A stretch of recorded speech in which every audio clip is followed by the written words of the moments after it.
Very good morning dear students. उम्मीद है आप सब बहुत अच्छे होंगे और बहुत अच्छे से पढ़ाई चल रही होगी। जीफा कोचिंग सेंटर के माध्यम से 2024 के बैच के लिए आज chapter number 3 linear equation in two variables that means दो चर वाले रैखिक समीकरण युग्म के बारे में आज बेसिक इंफॉर्मेशन आपको बताने वाले हैं बच्चे, जिसमें आपके दो चर वाले रैखिक समीकरण जो दिए हुए हैं उसका आपको अगर क्या निकालना हो कि भाई निरूपण कि किस तरीके से होता है, तो यहाँ पे चर क्या होता है, x हमारा एक चर है, y हमारा चर है। तो यहाँ पे देखो एक चर x हो गया और एक चर y हो गया, ठीक है। लेकिन a1 b1 और c1 क्या है, ये अचर है, ठीक है। उसी तरीके से a2x यहाँ चर, b2 y चर और c2 जो होता है वो अचर होता है। तो ये कुछ निरूपण है, ठीक है। चर हमारा ये दोनों, ये भी एक चर है, ये भी हमारा क्या है, चर है, ठीक है। इसके अलावा जो भी है कांस्टेंट है, जो कभी बदल नहीं सकता, अचर के तौर पे काम करता है। अब मैं बात करता हूं उदाहरण से लेकर के। तो बच्चे यहाँ पे एक उदाहरण दिया गया है 2x plus 3y plus 5 is equal to 0। इसमें जितना x और y है वो क्या है, वो चर है बच्चे, और 2 और 5 वो क्या है, कांस्टेंट है। अगर मैं a1 की बात करें तो a1 क्या है 2 और b1 क्या है बच्चे 3, c1 क्या है 5। उसी तरीके से a2 5 है, b2 4 है और c2 कितना है 7 है। तो इस तरीके से A2 B2 और C2 अगर फाइंड करना हो तो हम पता कर सकते हैं। बस इतना आइडिया होना चाहिए हमें, ठीक है। अब बात आती है दो चर वाले समीकरण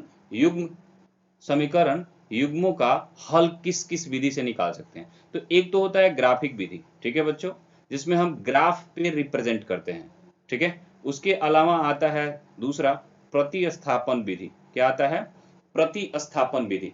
इस विधि में आपको क्या करना होता है कि एक समीकरण का x या y का वैल्यू निकाल के दूसरे समीकरण में रख करके सॉल्व कर लेंगे तो आ जाएगा। तीसरा क्या है बच्चे, विलोपन विधि। विलोपन विधि में क्या होता है बच्चे कि आप क्या करते हैं, किसी एक समीकरण में दूसरे वाले समीकरण के बराबर कोई चर, या तो x वाला चर या तो y वाला चर से क्या करते हैं, गुना करते हैं, जिससे क्या होता है दोनों ही समीकरण का कम से कम एक चर वाला मान बराबर हो।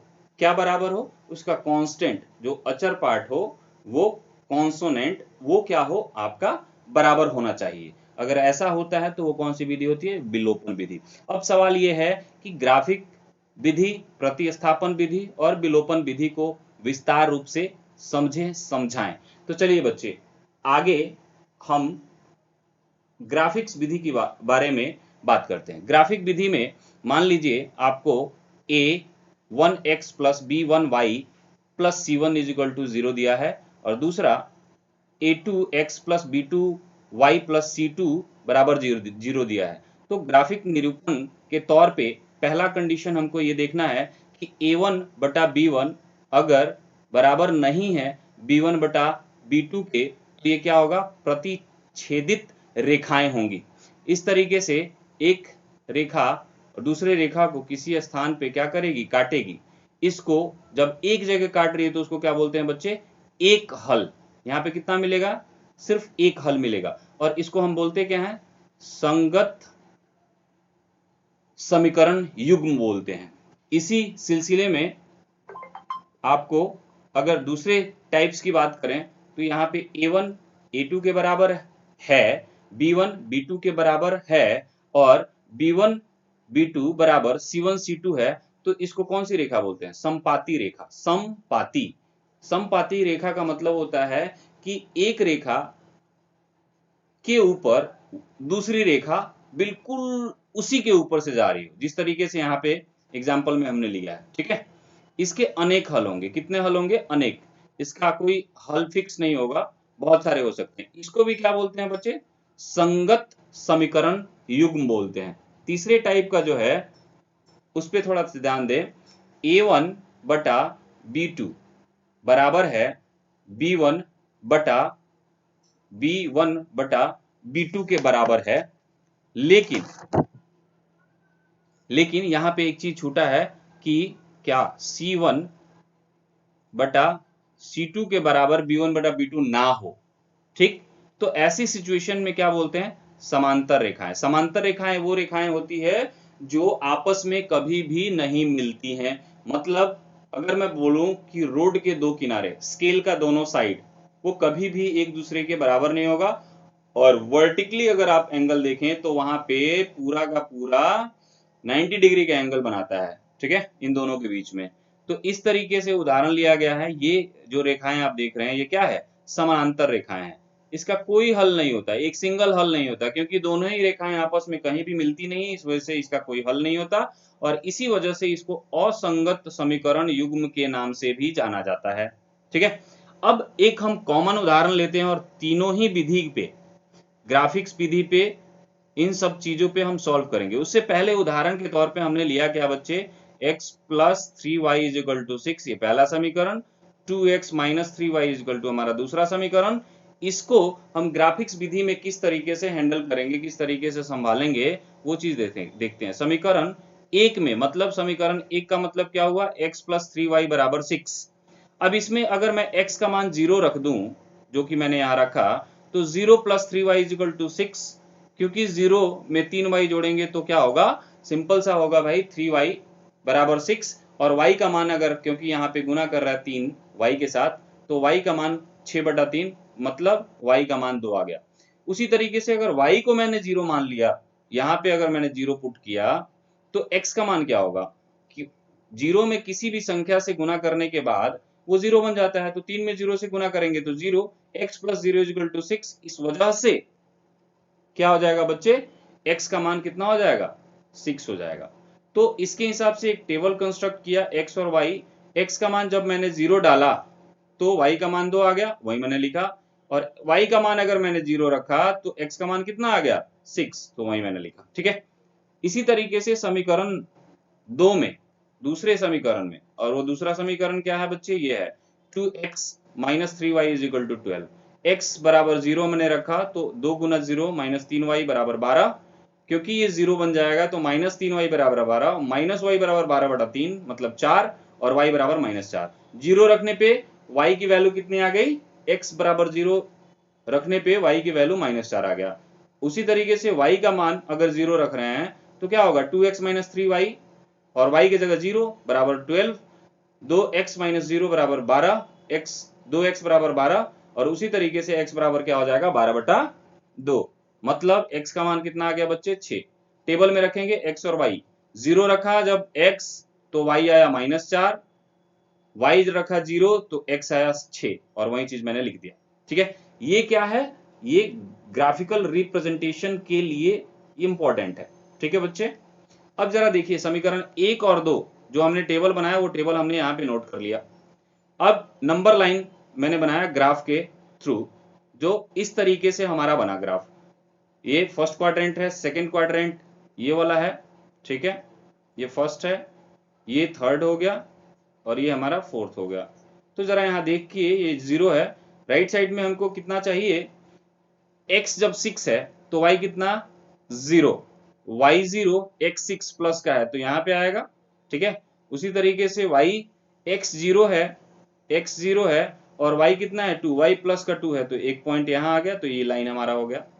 ठीक है, उसी तरीके से अगर मैं बात करूं, 0 x को 0 रखा हमने तो y को -4 यहाँ पे होगा y का, और 0 हो जाएगा। और उसी तरीके से x अगर 6 है तो y हमारा कितना है, 0 है, तो ये पॉइंट आया। ये दोनों ही लाइन को जब आप मैच करेंगे तो क्या होगा, ये लाइन एक दूसरे को प्रतिच्छेदित करती है, किस पे, 6 और 0 पे, x का मान 6 और y का मान 0।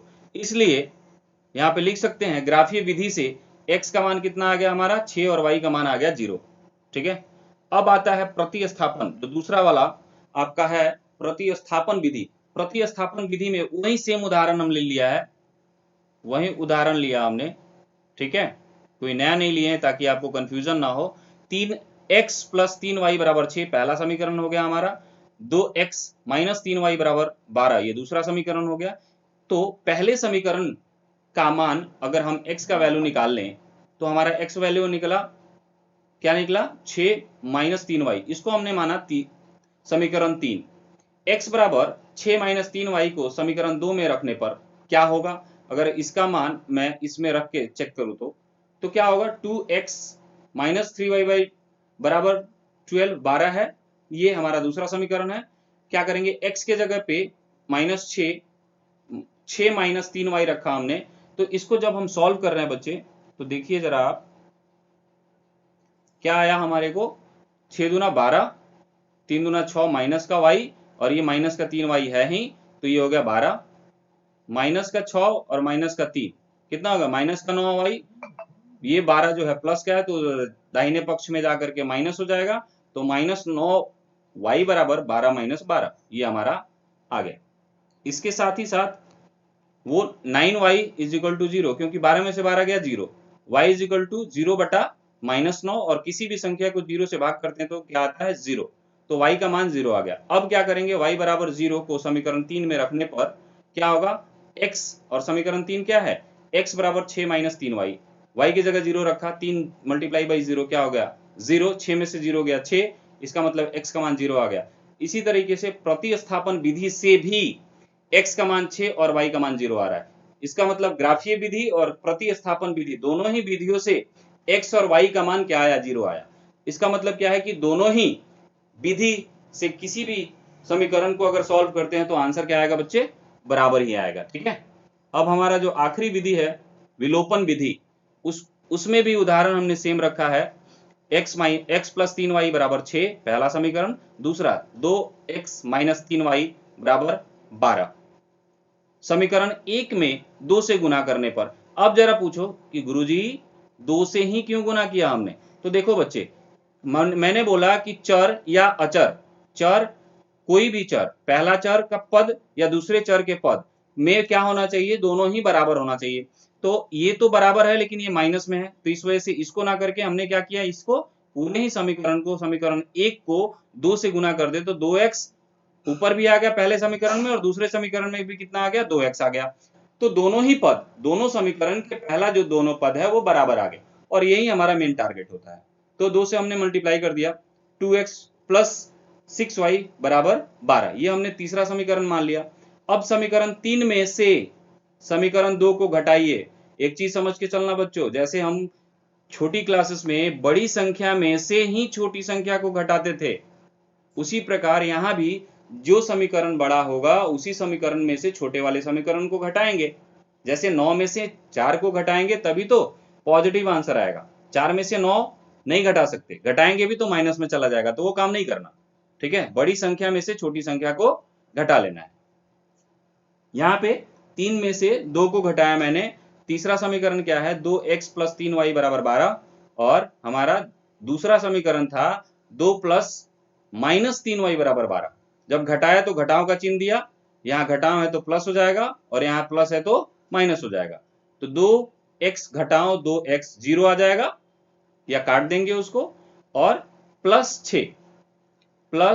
6y जोड़ प्लस 3y तो 9y आ जाएगा, और 12 में से 12 गया तो 0। वही चीज किया हमने, 9y बराबर 0, इसका मतलब y बराबर 0 बटा 9, और बच्चे किसी भी संख्या से 0 में भाग करने पे क्या आता है, 0 आता है, तो इस प्रकार y का मान कितना, 0। अब y को समीकरण 1 में रखने पर, और एक समीकरण क्या कह रहा है बच्चे कि x प्लस 3y बराबर 6, तो y को जगह 0 रखा तो 3 और 0 मिलके 0 हो जाएगा, x प्लस 0 बराबर 6, उसी प्रकार x बराबर 6 हमारा आ जाएगा। तो हमने देखा कि x का मान 6 और y का मान 0 आया। इससे हमें यह साबित होता है कि चाहे आप किसी भी विधि से दो चर वाले रैखिक समीकरण युग्म को जब आप बनाते हैं, वो चाहे ग्राफिक विधि हो, वो चाहे आपका प्रतिस्थापन विधि हो या विलोपन विधि हो, किसी भी विधि से बनाने पे आपका जो आंसर आएगा x या y का मान, चर का मान जो आएगा वो बिल्कुल बराबर ही आएगा। इसका मतलब साफ साफ है कि बच्चे क्वेश्चन में कोई भी विधि दिया हो, विधि को लगाने के बाद अगर हम क्वेश्चन को सॉल्व करते हैं, समीकरण का उत्तर निकालते हैं, तो बिल्कुल हमेशा बराबर आएगा, जो सही होगा। तो आप से उम्मीद करता हूं कि आपको ये वीडियो बहुत पसंद आया होगा। आप इस वीडियो को जितना ज्यादा से ज्यादा हो सके शेयर करें, सब्सक्राइब करें, लाइक करें, ताकि आपके साथ साथ आपके फ्रेंड सर्कल में भी बच्चे पढ़ सके। ठीक है, कोई भी प्रॉब्लम हो, कोई डाउट हो, तो आप कमेंट सेक्शन में आके जरूर पूछें। आज के लिए इतना ही। Thank you so much. Have a nice day. Please take care बच्चे।